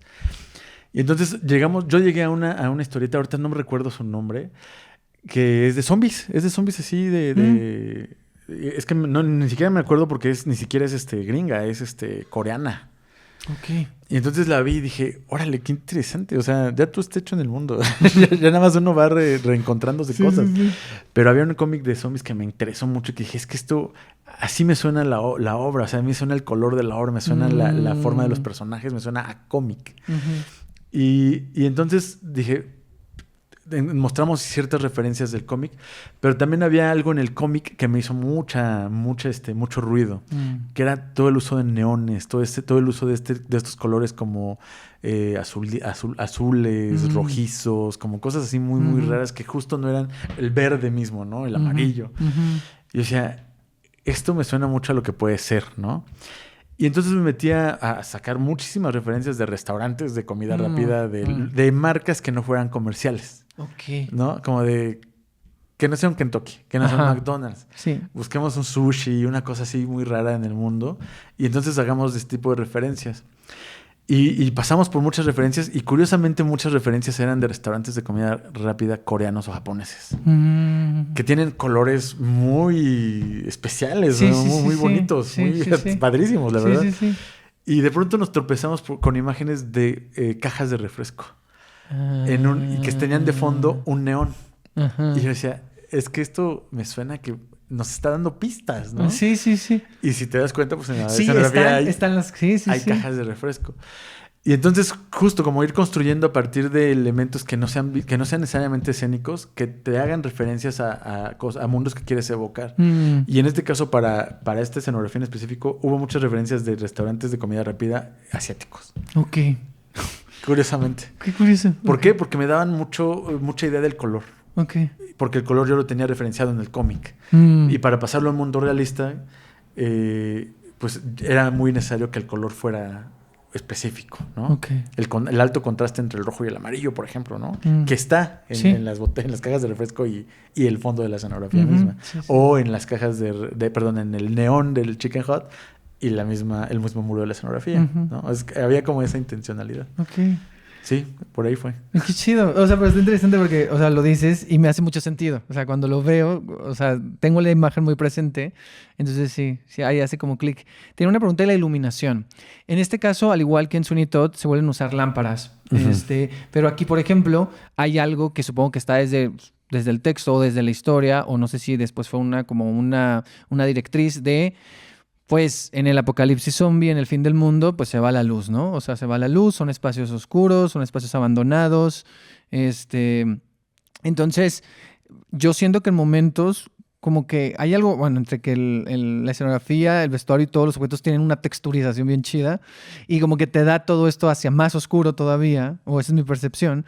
Entonces también cómo fue esta iluminación donde en muchos momentos pues sí siento que como que no hay luz y luego es estos pasos de no hay luz y luego los flashbacks, ¿sabes? O sea, Sí. hay todo ese manejo de la luz y aparte con fuentes de luz que los actores llevan, por ejemplo, las luces del coche, que me parece un gran detalle. Entonces, ¿cómo fue todo ese manejo de la luz? Mira, aquí voy a plantear una disyuntiva que tuvimos Miguel y yo en Sweeney. Ok. En Sweeney. Ay, a ver si es lo que pienso. Sigue. En Sweeney, yo soy quizá de una mente muy cuadrada y muy, a veces demasiado pienso en la lógica.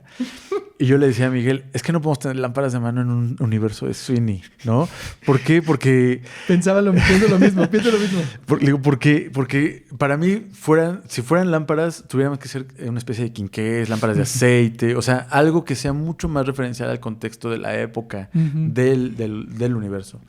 Y la irreverencia de Miguel era esa, ¿no? Decir, pero puede, porque vamos a darle focos, vamos a darle una textura específica al montaje, etcétera. Y por supuesto que se ve muy interesante y muy increíble en Sweeney y es de hecho una aportación que es incluso valiosa al montaje, ¿no? Uh-huh. Pero en mi lógica, en mi percepción, debería ser otro tipo de iluminación, otro tipo de calidad de luz, las que tuvieran los personajes. Uh-huh. Por supuesto que se ve increíble y me enamoro y mil, o sea, bravos, ¿no? Uh-huh. A diferencia de ZM, lo primero que piensas es están sin luz, güey. Sí o sí tenemos que tener lámparas de mano. Tiene mucho más sentido, ¿sabes? Más sentido. Sí. Tenemos que tener muchas fuentes de luz que no sean necesariamente una luz convencional, una luz que venga de lugares insospechados, ¿no? Exacto. Como de un foco, una lámpara, etcétera, ¿no? Aquí tenemos que tener fuentes de luz que sean las que los personajes se fueron haciendo para hacerse de luz, como lámparas en la cabeza, lámparas de minero, ¿no? Uh-huh. Y por supuesto que Miguel, con su creatividad, pues las usa de una forma magistral. La verdad es que es así de, güey, haces de una lámpara un bocho, güey, ¿no? Entonces está muy padre. Pero a mí me hacía mucho más sentido en ZM que en Sweeney. Sí, tiene más sentido. Y eso es así, o sea, ha sido como nuestro gran enfrentamiento creativo y no me va a dejar mentir Miguel para nada y que nos ha enfrentado pero de una manera muy cariñosa sobre eso, ¿no? Sobre el uso de las lámparas en Sweeney y en ZM. En ZM eran súper necesarias. Pero además, ya el diseño de iluminación en el contexto de las lámparas, evidentemente la premisa para el trabajo de iluminación en ZM era no hay luz, ¿no? O sea, estamos en un lugar en donde ya incluso las fuentes de luz son escasas. Y entonces juguemos ahora sí a la penumbra. Y no sé si lo notas, pero también yo desde el color fui un poco más atrevido porque de pronto entran unos verdes ahí que dices, ¿de dónde viene este verde? Pero yo siempre tuve como la imagen del contexto del cómic, ¿no? O sea, siempre fue como para mí tengo que hacer imágenes que tengan que ver como con el cómic. Y el alto contraste, por supuesto, ¿no? Y mucha oscuridad, ¿no? O sea, aquí sí me di una borrachera de oscuridad, nunca sin perder los rasgos de los actores, ¿no? Siempre tratando de procurar que todo el mundo se vea, pero que se vean en un contexto de oscuridad, ¿no? Evidentemente, pues, en el diseño de luz no puedes dejarlos a oscuras, no se ve nada. Pero que la gente sí se familiarice con la oscuridad y con la penumbra, ¿no? Chido. Para ir cerrando ZM, te quiero hacer una dinámica de preguntas de respuesta corta, que son las preguntas sin filtro al estilo ZM en medio del fin del mundo. Entonces, ahí lo primero que se te ocurra. Si pudieras hacer la hamburguesa más extraña, pero sabrosa que se ha probado, ¿qué ingredientes tendría? Debería de tener carne y setas. Al mismo tiempo juntos. Sí, porque normalmente es como puro de setas. O carne o setas. No, carne y setas. Sí o sí. Ok. Si pudieras escoger una edad para vivir un apocalipsis zombie, ¿qué edad escogerías? Puede ser una edad pasada, el presente o una edad futura. Yo creo que el presente. ¿Ah, sí? Ahorita, sí. Ahorita tengo más por dónde moverme.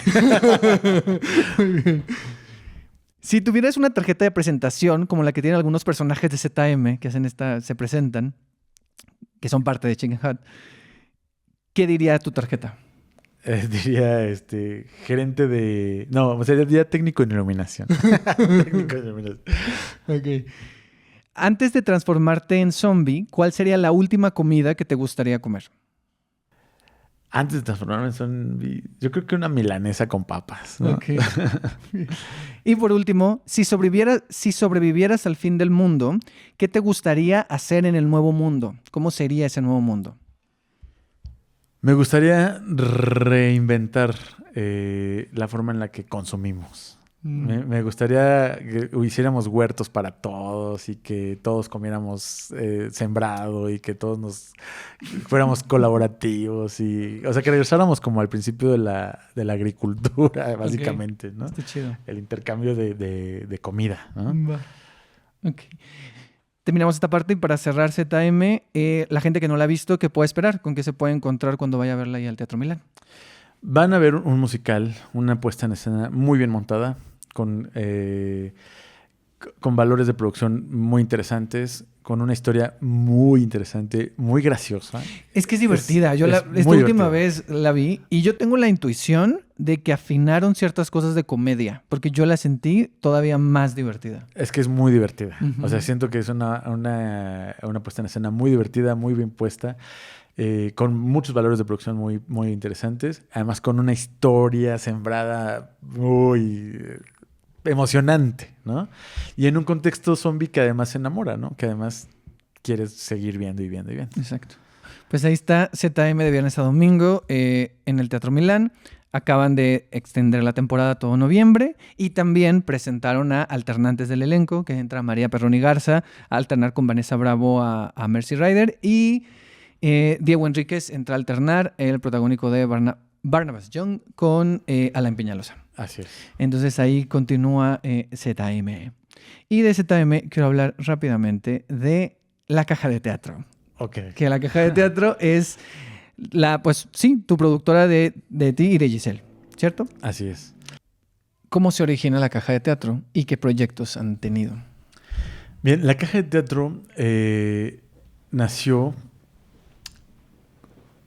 Antes nosotros colaborábamos con varias compañías que hacían teatro para jóvenes audiencias. Uh-huh. Y pues notábamos que parte de los valores de producción de esas puestas en escena eran reconocidos y eran reconocibles por la crítica, ¿no? Uh-huh. Que le interesaba a la crítica como el diseño de vestuario, de iluminación y de escenografía de algunas puestas en escena que habíamos diseñado Giselle y yo. Y que pues a nosotros nada más nos habían pagado por diseñar y se acabó, ¿no? Y un día yo le dije a Giselle, creo que algo que me interesa es hacer una compañía en donde nosotros montemos los textos que queramos, con los directores que queramos, con los diseños que queramos. O sea, quiero que esta compañía sea comandada por nosotros y enamorar a dramaturgos, enamorar a directores desde una visión del diseño escénico, ¿no? Desde ese planteamiento. Y como todo en la vida, pues cuesta mucho trabajo al principio, ¿no? Siempre es como un lanzar la piedra y a ver si llega y a dónde llega, ¿no? Y entonces hicimos una primera obra que se llamó Mene, de Cuando me volví invisible. De un texto de Daniel de la O que incitamos nosotros a partir de una novela gráfica que se llama Herbie, Cuando me volví invisible. Cuando nosotros vimos esa novela gráfica, cuando la leímos, de hecho me la mandé traer de España y todo, o sea, como que yo estamos hablando del año 2010, ¿no? Okay. 2011. Yo la mandé traer de España porque aquí no existía y la busqué y el internet no era como hoy, ¿no? O sea, era como de estar buscando un poquito más profundo y no la encontraba. Y teníamos un amigo en Madrid al que se la pedí y me la mandó. Y es una novela gráfica hermosa. Es una novela gráfica que habla de un niño que va desapareciendo a partir de la pérdida de la infancia, ¿no? La infancia se le va por completo cuando su papá muere. súbitamente. Y entonces él cree que va desapareciendo, pero en realidad lo que está pasando es que está terminando su infancia, ¿no? Y yo me acuerdo que Giselle empezaba el embarazo y yo me puse a llorar y llorar porque decía, es que vamos a dejar solo a Santiago. O sea, el día que nos moramos, vamos a dejar solo a Santiago. Y a mí me pegó muchísimo esa idea de dejar solo a mi hijo en el mundo, ¿no? Y entonces dije, claro, esta es la historia que quisiera empezar, Claro. con la que quiero empezar. Y le propusimos entonces a Daniel de la O hiciera una adaptación del texto. Le propusimos a José Juan Meraz, con quien teníamos una colaboración interesante en ese momento, que dirigiera. Le propusimos a los actores, a Guadalupe Damián, a Margarita Lozano, a Jorge Valdivia, Ay, se me está... Perdónenme, no me vayan a matar, por favor. Es que pasaron 3 papás, a Tino Morán, a Miguel Romero, por supuesto a Alex, acabo de colaborar con él en Baires y se me fue su nombre. Morales. Alejandro Morales, discúlpame, por favor, sabes que te quiero. Alejandro Morales empezó siendo el papá de Herbie. De Mene. Y nos aventuramos a producir esta obra, pedimos prestado dinero, nos endrogamos por ahí, vaya, cosas que pasan cuando uno empieza. Y tuvimos una primera temporada muy bonita en Foro Carretera 45 cuando existía. Antonio Zúñiga desde entonces nos ha apoyado en eso. Y pegó mucho, o sea, era tristísima. Era muy triste. Nos salíamos llorando todos cada vez que se ponía la obra. La queremos retomar y quizá con otros valores de producción. Y fue nuestra primera obra. Dijimos, y justo contenía esto de profundidad en el texto, contenía esto de profundidad en el diseño. No eran, por supuesto, los valores de producción que quisiéramos en ese momento, pero eran los que teníamos a nuestro alcance y lo que queríamos contar. Y la colaboración se dio, y ahí empezó la caja de teatro, ¿no? Ahí dijimos, esto es lo que queremos hacer. Y después tuvimos un par de temporadas con esa obra y fuimos a algunas giras, hicimos algunos compromisos y sabíamos que podíamos hacerlo, ¿no? Dijimos, claro, o sea, ya sabemos que podemos, ya sabemos cómo va el camino. Y después quise hacer otra obra sobre una idea que llegó a mi cabeza antes de muchas otras historias que se escribieron después al respecto, de una niña que podía flotar, ¿no? Y también le propuse a Daniel de la O que escribiera una historia a partir de una niña que podía flotar, y él desarrolló un cuento de una cuartilla en donde contaba a partir incluso de personajes muy... por decirlo así, casi medievales, ¿no? De una niña que estaba condenada a la flotación por una bruja, así por sus ganas, ¿no? Y pues eso, vaya que el cuento nos inspiró y nos servía mucho para hacer un montaje, pero no era necesariamente una obra de teatro. Y entonces yo me puse a escribir algo sobre las leyes de la gravitación universal, y se lo propusimos a Mercedes Hernández, que ahora... Mercedes está triunfando cabrón en el cine y en las series, y es una actriz maravillosa. Y se la propusimos sin miedo, ¿no? A Mercedes, y propusimos hacer música en vivo con Juan Domingo Rogel, y propusimos dirigirla, y nos propusimos hacer toda la producción y montar la obra. Y fue un proyecto muy bonito, o sea, un proyecto que quedó muy, muy bien, que nos quedó padre, que fue muy entrañable para nosotros y que nos ha dado tremendamente mucho impacto visual con instituciones. Nos hemos tenido temporadas en el Helénico, en el Centro Cultural del Bosque, vaya, es una obra, creo que es de nuestras obras la que más funciones ha dado. Casi estamos llegando a las 150, wow, ¿no? Con algo sobre las 10. Ya ha tenido otro elenco, ya le hemos montado con otro elenco. Y nos ha dado mucho. O sea, es una obra que nos ha redituado incluso económicamente más que otras. ¿No? Sí. Porque pues la piden, y mientras la pidan la montamos, y hemos tenido muchas temporadas y nos ha ido muy, muy bonito con esa obra. Porque finalmente no deja de ser profunda, ¿no? No deja de ser una obra que habla sobre la libertad, ¿no? Sobre la libertad, sobre la libre elección, sobre el tipo de relaciones que escoge una mujer, sobre el tipo de relaciones que escoge un hombre, basados en una niña, ¿no? O sea, finalmente sí es una obra para públicos jóvenes, pero que es mucho más profundo que eso, ¿no? Y esa pues nos ayudó y catapultó muchísimo, ¿no? Pero donde vino el punto de inflexión, donde vino el quiebre, y donde sabíamos que podíamos aspirar a muchas cosas fue con Príncipe y Príncipe. Cuando ya dijimos, de aquí somos, yo estaba trabajando con Micaela Gramajo en un proyecto que también además fue muy importante, que fue Bola de Carne. Que se creó la compañía Bola de Carne y que estábamos haciendo la primera obra de Bola de Carne. Y que pues yo decía, estoy trabajando con Mica y Mica es hija de Perla y yo le podría decir que si me presta el texto de Príncipe y Príncipe y yo lo quiero montar. Por fortuna, y debo decir por fortuna porque de lo que te hablaba hace ratito, ¿no? Yo no había visto el montaje original que se hizo de Príncipe y Príncipe. Digo por fortuna y por infortunio, porque por fortuna estaba virgen al respecto, ¿no? Y no tenía ninguna referencia de Príncipe y Príncipe que se montó. Y por infortunia, pues porque pues por básica lógica, o sea, por básica de cualquier teatrero, pues tuviste que haber tenido esa experiencia, claro, ¿no? Sí, pero pues no la tuve y ahí estaba, ¿no? Y entonces yo le dije a Mica un día, me atreví y le dije, oye, me darías Príncipe y Príncipe para montarla? ¿Me cederías los derechos? Me dijo, ay, claro que sí, o sea, las veces que quieras y cuando quieras. Y súper linda, dije, bueno, le dije a Isel, vamos a escribir el proyecto, vamos a diseñar el proyecto y para este proyecto sí necesitamos dinero, ¿no? Necesitamos mucho dinero, porque en Mene, pues vaya, hablar de dinero no era significativamente mucho ahora, ¿no? Y de las leyes de la gravitación, pues lo hicimos con nuestros ahorros, nuestros recursos y nos ha dado mucho, pero ya Príncipe y Príncipe eran palabras mayores, ¿no? Y le dije a Isel, vamos a concursar por un Fonca y lo que nos alcance y para lo que nos alcance. Y concursamos por el Fonca y nos lo dieron y nos pasamos de presupuesto y metimos nuestros ahorros. Y me atreví. Y justo una palabra que hay que usar mucho es el atreverse. Me atreví. Debo confesarte y contarte ahora que nosotros habíamos pensado originalmente que la dijera Diego del Río. Ok. Y le pedí a Diego que la dirigiera y en un principio la iba a dirigir Diego. Y me atreví a invitar a Anaí Elue y me atreví a muchas cosas, ¿no? Pues es que estás hablando de gente importante, ¿no? Y después Diego tuvo que bajarse del proyecto porque no coincidimos en una visión, pero para nada tuvimos ningún desencuentro, sino al contrario, dijo, yo quiero esta visión de la obra. Y nosotros le dijimos, no tenemos esa visión, ¿no?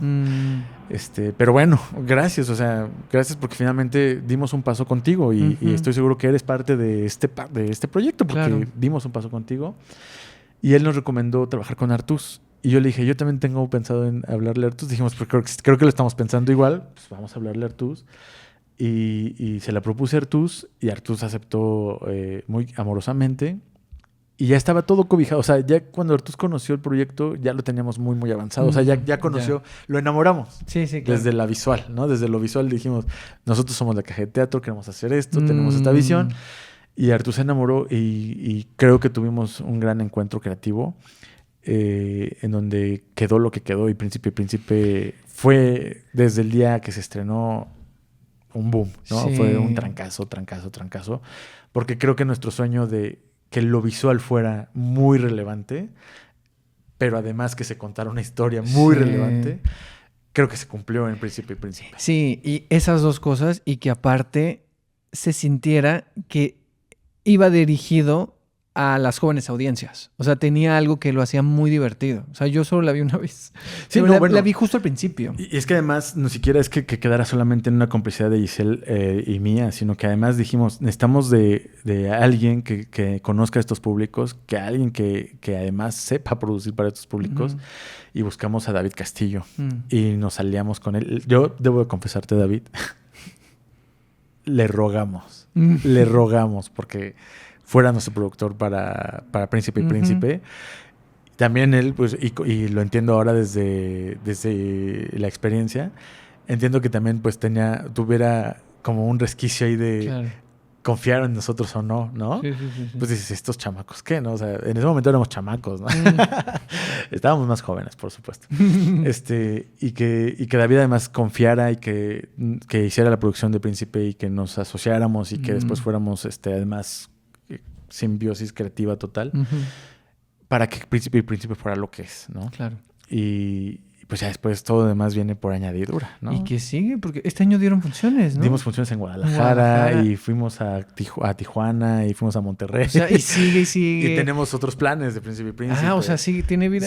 Tiene vida. Y tiene ha vida. cambiado elencos, ¿no? Como que han entrado gente a Sí, sustituciones. hemos aprendido también a eso, ¿no? Hemos aprendido a la rotación de elencos, hemos aprendido a tener gente que siempre pueda dar una función, porque muchas funciones se nos fueron porque a veces el elenco no podía. Sí. Y entonces era o no poder dar temporada o no poder dar la función de gira porque no podían.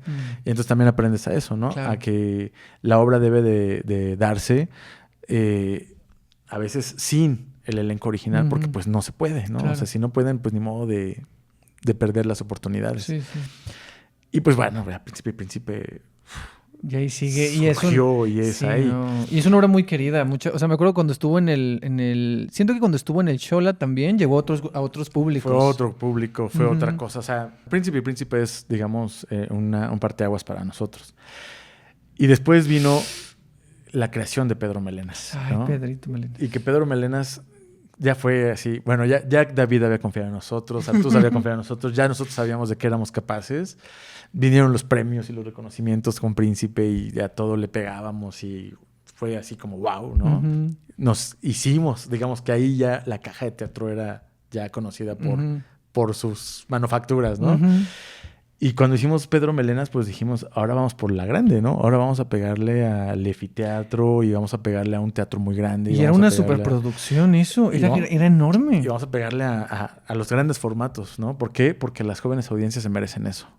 Porque las jóvenes audiencias merecen enamorarse del teatro como nosotros estamos enamorados del teatro.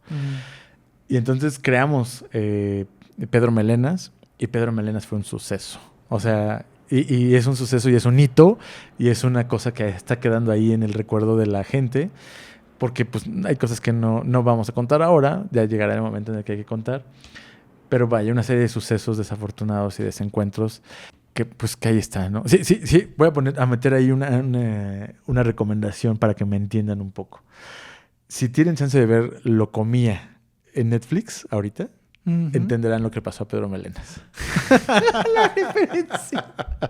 Ok. Sí, bueno, que vive en el... A mí, o sea, no vamos a entrar en detalles, pero sí me pone triste, o sea, me pone triste hablar de Pedro Melenas porque realmente solo tuvo una temporada en el julio y la función de la de la muestra, ¿no? y la de la Muestra Nacional de Teatro. Y ya, ¿verdad? Y ya. Y luego pasó lo que pasó. Y luego ya... Sí, es muy fuerte. Yo recuerdo... Yo la vi 2 veces en esa Sí, temporada. no, sí. Pero yo me acuerdo las filas que había para entrar. O sea, la gente estaba emocionada. Yo hice un video donde cantó la canción de La Sopa. Yo era muy fan de La Sopa. O sea... El Julio Castillo abarrotado. Sí, o sea, y los niños emocionados y gritando. Y con un tema que podía parecer difícil, o sea, que podía parecer, o sea, que no sé si hubo gente que así como de, ay, ¿por qué están hablando de eso, no? O sea... Justo era como, la digeriste y ni te diste cuenta que te la comiste. Exacto. O sea, no, la verdad, Pedro Melenas fue un suceso que a nosotros nos hizo crecer mucho como compañía, nos hizo crecer mucho también como productores y como coproductores creativos, nos hizo entender el mundo también de los papeles, ¿no? A veces no todo es el amor y no todo es la creación y no todo es la creatividad, ¿no? También entendimos que hay que tener todo por escrito, entendimos que hay que tener todo libre de abogados, ¿no? En pocas palabras, hay que tener los papeles siempre en regla y después soltarte a la creación, ¿no? Después a empujarte a la creación. ¿Por qué? Porque si no se queda atorado. O sea, si no se dan los desencuentros y se queda atorado y entonces lo que tú hiciste ya no es mío y lo que yo hice ya no es mío y lo que tú ya... O sea, te quedas así como los Spider-Mans en el meme. Sí. Así como de, ¿y ahora de quién es esto? ¿no? Ujú. Y resulta que es de todos y no es de nadie. Claro. Y entonces, eso fue lo que pasó con Pedro, a grandes rasgos. Pero para nosotros, como la Caja de Teatro, fue justo como que... O sea, ya es así el sello de garantía Sí. de que estos muchachos saben hablarle a estas audiencias, ¿no? Y que justo eso, para ir cerrando esta parte de la caja, de alguna forma yo siento que es algo que se quería replicar, no igual, porque no va a ser igual nunca, pero un poco con la mecánica de los sueños. a ese nivel. O sea, me refiero a esto de crear una producción grande para las jóvenes audiencias y en este caso, pues hablando de la magia del teatro. Sí. Sí, justo. Nosotros, digo, así como traíamos Pedro Melenas como proyecto, también teníamos La Mecánica como proyecto y era el siguiente proyecto. O sea, siempre fue como de, vamos a hacer La Mecánica después de Pedro, ¿no? Y queríamos también que dirigiera Artús, o sea, muchos sueños, ¿no? Pero pues vaya, las cosas no se dan así, no sucedieron y la historia es otra cosa.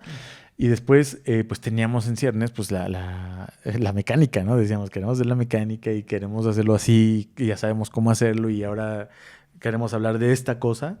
Y también ahí está La Mecánica de los Sueños, que a lo mejor no tiene el impacto que Pedro Melenas, pero también ya sucedió. O sea, ya con la manufactura con la que quedó, con el trabajo en escena que se hizo después del estreno y con la depuración que le dimos ya en el montaje, ya los últimos días de Pedro Melenas, los últimos 2 fines de semana, ya el Julio Castillo ya se estaba pareciendo a Pedro Melenas. O sea, los últimos 2 fines de La Mecánica. De La Mecánica. Ya se estaba apareciendo a Pedro Melenas. Ya estaba lleno. Los chavitos iban disfrazados de pirata. No es cierto. Sí. Ya estaba empezando a suceder a nivel mediático un impacto muy parecido a Pedro Melenas. Y así pasa. Ya tenemos un par de giras programadas, ya vamos... Vaya, ya es más fácil.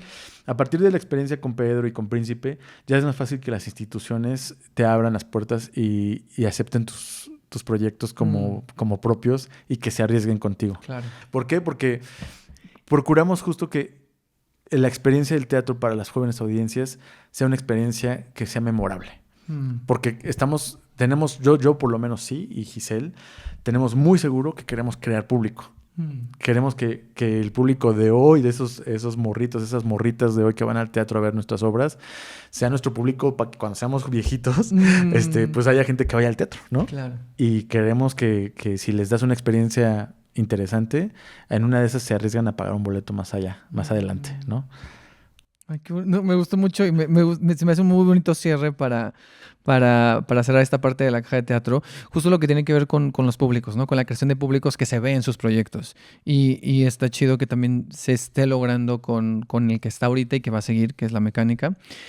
Y ya para ir cerrando, antes de entrar a la dinámica final, quiero hablar un poquito de Se Trata de Ti, esta iniciativa sin fines de lucro que impulsada por Ingresio, que busca transformar, o sea, que muestra el talento mexicano, busca transformar un poco esta narrativa en cuanto a la identidad mexicana, ¿no? De si los mexicanos somos flojos, si los mexicanos no le echamos ganas, y creo que hay mucho talento, y en el teatro hay mucho talento, y hay mucho talento con trabajo, tú lo decías al principio también, y eso es muy importante, y bueno, esta es la segunda edición, Se Trata de Ti tuvo una primera edición el año pasado, y esta segunda edición está enfocada en teatro y artes escénicas. Sí. Entonces, tú fuiste el que abrió, porque fue la primera entrevista, el primer personaje que conocimos en esta segunda edición de Se Trata de Ti. ¿Cómo fue para ti formar parte de esto?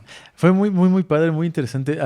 Debo de decirlo, ¿no? Al principio fue como muy escéptico, ¿no? Así de, ay, caray, ¿quiénes son? ¿Por qué? ¿Cómo? Sí. ¿Cómo se come? Etcétera. Y conforme fueron explicándome, fueron adentrándome al mundo, dije, ay, qué padre, o sea, qué padre que alguien se interese por el trabajo creativo de las personas y que además no somos las personas que siempre están en los medios o que siempre está dando la cara en todas las entrevistas del mundo, ¿no? Sino somos personas que nos dedicamos a la talacha creativa, que nos dedicamos a la colaboración, que nos dedicamos a otras áreas del entretenimiento que no siempre se ven.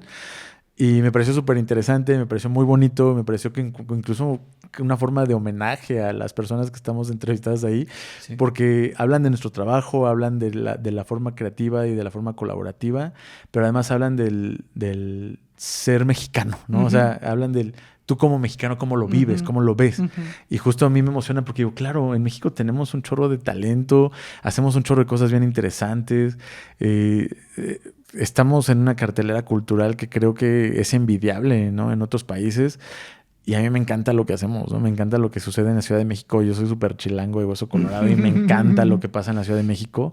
Y justo que esta iniciativa procure esa visualización, esa visibilización, creo que está bien chido. Sí, y es súper chido justo lo que dices de los perfiles, ¿no? Que se están visibilizando, ¿no? O sea, esta idea de poner el foco en otro lugar. O sea, sí estamos hablando de teatro y artes escénicas, pero a perfiles que a lo mejor no son tan reconocidos o tan conocidos, no dentro del teatro, sino hacia afuera. O sea, creo que eso es importante también, ¿no? O sea, que esta edición está permitiendo que gente que a lo mejor no está tan relacionada con el teatro y con las artes conozca, ¿no? Lo que se está haciendo, y eso me parece importante. Si quieren ver ahí la entrevista con Félix, si quieren ver también a las demás personas que han sido invitadas, los proyectos que han sido invitados, pueden entrar a setrata-de-ti.mx, o están en Instagram también como Se Trata de Ti MX, o están en Facebook como también Se Trata de Ti MX, y ahí lo pueden ver. Y es curioso porque sí es enfocada a creadores y a creadoras que están en el teatro y escénico, pero también estoy yo. me invitaron este año y sí, hoy, el día que estamos grabando salió. Entonces ahí lo pueden ver y en algún punto saldrá la entrevista. No sé si cuando salga esto a lo mejor ya salió la entrevista. Pues vayan a ver si ya está la entrevista ahí que me hicieron. Pero también yo me sentí muy privilegiado, porque yo decía, pues yo no soy tanto creador, pero me decían, pues es que tú eres el que entrevista. He entrevistado a muchas de esas personas. Y yo dije, pues sí, va. Entonces se me hace interesante también cómo ven hacia ese lugar, ¿no? Y mostrar también quiénes lo hacen y quiénes también ayudamos a difundirlo. Sí. Y eso está chido. Sí, está padre. Vean todas las entrevistas. Sí, vayan a verlas. Ahí está Se Trata de Ti, para que entren tanto al sitio web y a las redes y vean también ahí todo lo que están subiendo. Y para cerrar, vamos con las preguntas de respuesta corta acerca del teatro. ¿Va? ¿Estás listo? Listo. Va. Un sueño cumplido en el teatro. Tener mi propia compañía. Un sueño por cumplir en el teatro. Tengo un proyecto que ahora no puedo decir, pero que me interesa mucho montarlo y hacerlo. Ok. Un miedo de esta profesión. Que se acabe. ¿Cómo llevas la crítica, tanto positiva como negativa, hacia tu trabajo, hacia las obras en las que has estado? Procuro siempre tomarla con mucha diversión. O sea, procuro siempre divertirme incluso de la crítica. Okay. ¿Qué crees que necesita cambiar en el teatro mexicano? Necesita cambiar la forma en la que somos receptivos de las voces de los demás. No tomarse nada de manera personal. Siempre hay que tomarse todo de una forma divertida, de buen humor. Eso creo que lo he puesto varias veces en mis redes sociales. Nunca pierdan el buen humor cuando hagan teatro. O sea, si alguien pierde el buen humor haciendo teatro, neta, no funciona, no jala. Cuando estás en las peores crisis, que mira que las hemos tenido, cuando estás en los peores escenarios, en los peores momentos, debes de conservar el buen humor. Cuando crees que la vida así te está escupiendo en la cara en el momento, tienes que conservar el humor. Tienes que sacar el chiste de ahí. Porque si te la pasas mal, no es para ti este lugar. No, tienes toda la razón. Es que me quedé pensando y es muy cierto. Y porque conozco de casos donde es todo lo contrario y luego, pues, spoiler, sale mal. Sí. Entonces, muchas gracias. Me gusta mucho. Me quedé pensando mucho en eso. Ok, nos quedamos con el humor. Muchas gracias por esa respuesta. Como que, es que se me hizo muy linda, como que también pensé, pero no solo en el teatro, en general. En general en la vida. O sea, no te puedes pasar la vida de mal humor. No puedes. Tienes que sonreírle a la adversidad. Tienes que decir, ya estoy aquí, o sea, ya me tocó. Órale. Qué cagado. Sí. Qué cagado que sea a mí. ¿No? Ok. Volviendo a este concepto de la isla, en las islas, normalmente, en estas historias o cuentos como de islas, siempre hay como un cofre del tesoro. Imagina que aquí hay un cofre del tesoro y en este cofre del tesoro están las cosas valiosas que a ti te ha dejado el teatro. ¿Qué cosas están en ese cofre? La primera que me ha dejado el teatro es mi familia, mi esposa y mi hijo. O sea, nos conocimos gracias al teatro y tenemos un hijo gracias al teatro y hacemos una familia gracias al teatro y es lo primero que atesoro. Y por otro lado también los amigos. O sea, más allá de los proyectos, que los proyectos son efímeros, algo que no es efímero son los amigos. Y tengo en el teatro muchos amigos, unos muy entrañables, otros muy pasajeros, pero creo que nadie te podrá decir de mí que soy una persona que no confíe o que no crea en la amistad. Yo soy una persona muy, muy abierta a la amistad, una persona muy, muy leal en los proyectos, muy fiel. Y me gusta mucho eso. O sea, abrir la puerta de mi casa a las personas y convivir y echarnos unas chelas y pasárnosla bien y pasárnosla a gusto. Porque creo que las personas son más valiosas que cualquier cosa. Claro. Y las personas son más valiosas que cualquier proyecto. Y yo me quedo con las personas, aunque a veces los proyectos no funcionen, me quedo con las personas. Y cuando los proyectos funcionan y además te dejan personas entrañables, las mejor. atesoras más. Claro. Eso me quedo. Muy bien. Y para terminar, la última pregunta es que tú me hagas una pregunta a mí. Que me preguntes algo de teatro o de la conversación que tuvimos, lo que quieras. Sí, desde el principio, desde que lo planteaste, lo pensé. Ay, qué fuerte. Y te voy a decir, ¿por qué teatro? ¿Por qué entrevistar a teatreros? ¿Por qué hacer cosas con el teatro? Okay. O sea, ¿qué te trajo por acá? ¿Qué me trajo por aquí? Ya me han hecho un poco similar la pregunta, pero te la voy a contestar, la de por qué entrevistar a teatreros. Que creo que también es parecida a la anterior que me hizo Vicky Araico. Que ella me preguntaba en el episodio anterior como de por qué conversar. Pero aquí lo que tú me dices específicamente... o sea, primero porque me gusta, pero yo creo que tiene mucho que ver porque hay algo que me apasiona y que me da como una curiosidad. O sea, yo termino de ver una obra y termina y digo, ay, si le pudiera preguntar esto. Ay, si le pudiera preguntar lo otro. Ay, ¿y por qué hicieron esto? ¿Y por qué hizo lo otro? Y como que me emociona y creo, y esto creo que no lo he dicho, o sea, sí es esta curiosidad de indagar en la persona, pero también tiene que ver con algo de quiero que alguien más lo vea. O sea, es decir, quiero que alguien más sienta lo que yo sentía. A lo mejor no igual, pero sí es como de yo me emocioné con esto que estoy viendo. Me gustaría que otra persona se emocionara igual. Y es esta idea de ¿por qué nadie está hablando de esto? Y entonces es como que a lo mejor siento que la difusión o otras cosas tienen los ojos en otras personas o en otras obras. Y es porque nadie está viendo esta obra. Y no es como que, ay, yo lo pongo aquí en la mesa y ya todo el mundo lo va a ver y a la hora de ver bien. No tiene que ver con eso. Tiene que ver con el simple hecho como de voltear la mirada. O sea, por eso me gusta entrevistar teatreros, porque es como, quiero voltear la mirada hacia allá y a lo mejor sí volteo la mirada a algo que todo el mundo está viendo, ¿no? O sea, a lo mejor volteo a ver una obra y ay, sí, ya todo el mundo hizo entrevistas de ZM o todo el mundo hizo entrevistas, no sé, es un decir, ¿no? Pero el punto es cómo volteas esa mirada. O sea, tu mirada es diferente a la de los demás. ¿Sí me explico? Entonces, hay esas dos razones. Puedo voltear a ver algo que los demás están viendo, pero es como lo veo yo, y puedo voltear a ver algo que nadie está viendo, o que a lo mejor sí lo están viendo, pero pues siempre la mirada es especial. Alguien me lo dijo una vez, y yo dije, bueno, pero qué diferente tengo, porque yo me lo preguntaba mucho al principio, cuando empezaba, sobre todo, yo empecé haciendo reseñas en YouTube, ¿no? Así empecé en el 2000, y ahí fue porque yo quería hablar de teatro, porque me gustaba mucho y quería compartirlo. Entonces, se ha ido modificando. O sea, es decir, yo empecé haciendo reseñas, después hice como videos, reels y todo esto, hoy estoy haciendo este podcast por segundo año consecutivo. Ya ahorita estoy tomando fotos de escena que nunca me imaginé. Me gusta mucho la fotografía, pero decía, ay, no, va a ser muy difícil porque se mueven mucho y las condiciones de luz son muy complicadas. ZM batallé un montón. Y yo así como de, ¿cómo le...? Entonces, es eso, o sea, como que me emociona todo lo que hay alrededor del fenómeno escénico. Ahorita estoy muy clavado con las entrevistas. Eso sí. Pero sí tiene que ver con eso. O sea, tiene que ver con que, si te lo puedo resumir, con que alguien más se emocione a su manera, pero que se emocione con algo que yo me emociono. Qué padre, qué padre. Y es que además las cosas grandes siempre empiezan en lugares pequeños. O sea, las cosas que siempre suceden así muy chidas, suceden en el rincón de la intimidad. Ve la serie, la película de Locomía. Ok, la voy a ver. Sí, luego lo platicamos. Y luego la platicamos, echamos ahí un mensajillo. La voy a ver. Sí, porque es así de, órale, justo, lo que sucede en pequeñito en la intimidad, después se convierte en un suceso. Y siento que, y aprovecho para darte las gracias por la entrevista, porque creo que lo valioso del proceso, del formar parte del proceso, porque yo no sé qué vaya a suceder después contigo más adelante y decir, me entrevistó a mí también. O sea, yo de ese tipo de sueños sí me dan, ¿no? Como de, yo sé que hay personas que van a llegar así grande y como que digo, ay, qué envidia que me entreviste a mí, me da muchas ganas y no sé qué. Y como que dices, a lo mejor, no sé, obtengo 200 vistas y se acabó. Pero después, en no sé cuántos años, eso se va a convertir en algo muy valioso. Y el documento es muy valioso. Justo eso. O sea, yo al principio obviamente uno piensa en las vistas, pero yo llegué a un punto donde yo dejé de pensar en las vistas y pienso en el documento, pienso en la memoria. ¿Me explico? O sea, en cómo se queda algo a la memoria. O sea, esa entrevista se va a quedar para la memoria. O sea, las que he hecho se han quedado, las reseñas también.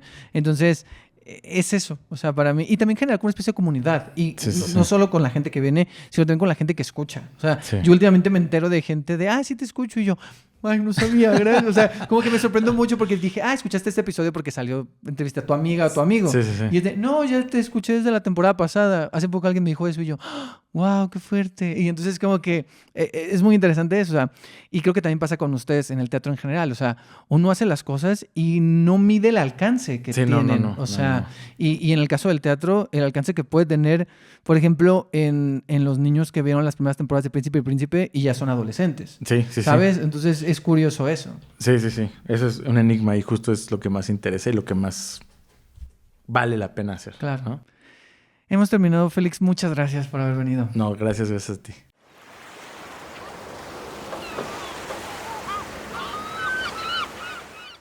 Esta fue La Isla de Félix Arroyo. Gracias, Félix, por la plática. Estuvo bueno el chismecito. Muchas gracias por contarme de tus procesos, de tu visión del diseño escénico, por platicarme también de la caja de teatro y de todo el viaje que han tenido durante los últimos años. Disfruté mucho la conversación. Gracias también a Corina Rojas por hacer posible esta entrevista. Esta conversación se grabó hace 2 semanas, así que cuando hablamos de Se trata de ti y digo que ojalá que mi entrevista de este proyecto ya haya salido, pues sí, ya salió. La pueden ver completa en el canal de YouTube de Se trata de ti MX, así lo pueden encontrar en YouTube. Ahí pueden ver la entrevista que me hicieron a mí y también pueden ver la entrevista que le hicieron a Félix y que les hicieron a todos los demás invitados e invitadas de esta edición de Se trata de ti. Y recuerden entrar a setratadeti.mx para conocer más de esta iniciativa. Y para ir cerrando, recuerden que ZM se presenta de viernes a domingo en el Teatro Milán, los viernes a las 8, los sábados a las 7:30 y los domingos a las 6:15. Para estos momentos, María Perroni y Diego Enríquez ya estarán dando funciones, así que pueden checar los elencos en las redes de ZM. En Instagram están como zm.musical o Ícaro Teatro, así todo seguido. Entonces en cualquiera de las dos están poniendo ahí los elencos. También ahí están subiendo promociones, así que estén al pendientes por si quieren ir a disfrutar de este zombiesco musical. Además de ZM, Félix también está en otros proyectos donde hace escenografía o iluminación o las dos. Actualmente en cartelera está con Anecdotario Baires, Vanora Druk, Los Perros, 7 veces Adiós y de seguro otros proyectos que se me están pasando. Recuerda que para más contenido puedes seguirme en mis redes, @rcenateatro en Instagram y Twitter o X y @rcena_teatro en TikTok. Es momento de despedirnos y dejar esta isla. Gracias por haber estado aquí. Nos escuchamos en un próximo episodio y si no, de seguro, nos vemos en el teatro. Bye.